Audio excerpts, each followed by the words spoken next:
OK, first up today, though, it's that time of the week where we put the latest celebrity showbiz stories under the showbiz spotlight.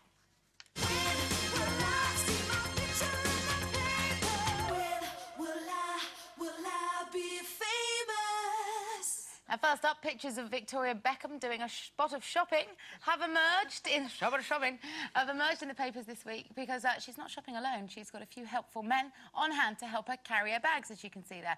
So how's Vicky B got the right idea? Should every woman have a man to carry her bags? Oh, yes. Yes. I think that's, I think that's very gentlemanly-like, and, I like to put things in the basket and wheel now and again, but when it comes to actually the stacking of it, and in the supermarket that is, as the girls know there, I like to take my bags and then give them to somebody else. Don't you love Jane's work? She just made shopping sound like an assault isn't it? course. No, it's true. I mean, yeah, it's nice to have a gentleman around who Well, and you're very lucky, and I'm very happy for you. Yes. I never had one, and I spent years like a donkey, And in fact, I used to give myself a how many bags could I carry? To the point that somebody would say, "Can we help you at all?" "No, I'm fine. I'm fine." And then along came Mr. Spain. Aww. And he carries the bags. And actually, I said you can, test a man by the strength of if he can wear a pink shirt and carry a handbag. And I've been doing all these book talk things, and I have to give my handbag to somebody. So he stands there with my bag, properly over his shoulder, chatting to all the ladies how I was going awfully well, with this sort of bag on his shoulder, and he's marvellous. He's a real man. He's a real man, darling. He even carries your handbag as well. Yes, that's me over the head. That's wonderful. I think it's terribly ill-mannered of a man to watch a lady struggle with her bags, and I have no truck with it, and I will quite happily shame them. Same thing if you're trying to get through a door, or you're watching somebody else struggle to get through, and you open a door for somebody, and they just pass through without acknowledging it. That's when, well, then I go from kind to nasty like that, and I'm like, "You're welcome." No problem. It's the same when I let somebody through in the car. When you flash them to come through and they just drive through, I think, turn the car around, I'm coming back. Do you know what's even worse is when you don't really want help? All my life I've been helped with bags. All my life, even like with a little clutch bag, people think I can't manage. It drives me nuts. I'm like, I'm all right. I may be very, very small, but I can carry my bags. Do you know what, when somebody does it? The other day, I was doing the weekly shop, and it's so boring, isn't it, ladies? Go in and you buy the same old stuff every week. It's the same old grind, lugging it down to the car, unpacking it again. And oh, God, it's so monotonous. And I was getting it all in, and I'd hurt my hand, and it was quite obvious that my hand was hurt. And a man, just a guy that was doing his shopping, came over and he said, "Let me help you." And he packed my shopping and escorted me to my car, and I promise you I had tears in the back of my eyes as I thanked him. Your handbag.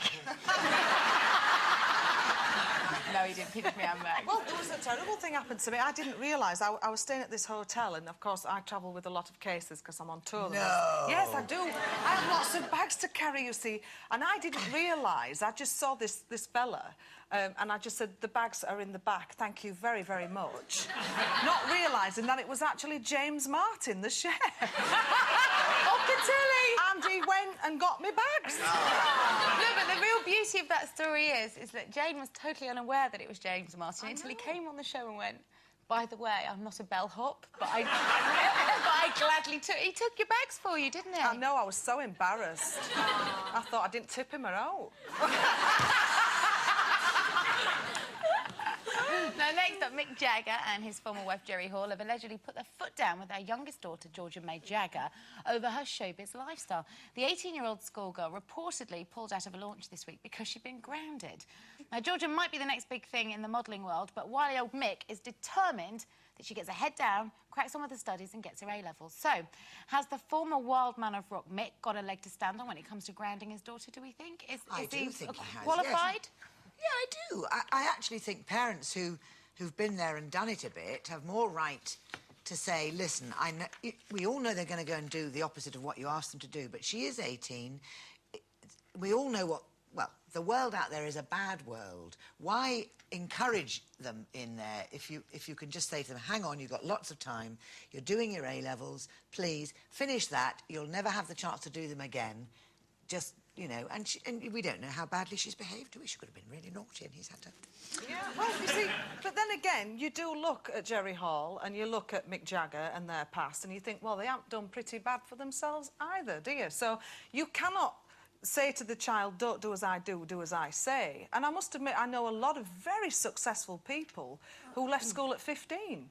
So, I mean, what's to say that if you do take your A-levels, that you will get that fantastic job? I don't think it's the A-levels, I think it's the discipline. I think what the A-levels... Yeah, of course, it's great to get A-levels. She's 18, isn't she? She's 18. Yeah, but if she's out... Yeah, but just because some people go out and go mad at 18, I think to try and stave it off as long as possible and keep her away from those temptations when she's in that world where she's earning quite good money as a model, it's all a bit excessive. She's out, she's working, learn by your mistakes. I think, let her get out there and do it. But are you going to listen to Mick Jagger and Jerry Hall if they're your mum and dad saying, in at 10 o'clock, get that makeup off your face? Because they're their mum and dad, they're not Mick Jagger and Jerry Hall. But also, in some ways, she's been a model, hasn't she? She's had quite a successful modelling career.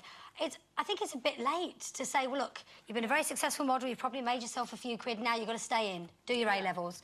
I think they probably should have put their foot down sooner. And I don't know if well, we don't know if they have, in fairness to them. Of course not, but... And we all know how bad it is as a parent. You get it right one week and then you blow it the next, don't you? So they're trying, better late than never. And also, you know, do you remember your 18-year-old self? How easy were you to contain? Not very. I know I needed a firm hand. I spent 3 months grounded. From my parents, fellas. But you can't rebel, can you? If you've got rock and roll parents, you can't go, oh, you don't understand, you never did what I did, you don't do what I do. Well, they've done it all, haven't they? What she should have done is stayed in. That would have been rebellion. I don't want to go out. Mick would be going, go out there, babe. I'd rather not, thank you. Yes, that's what you should do. OK, time for us to...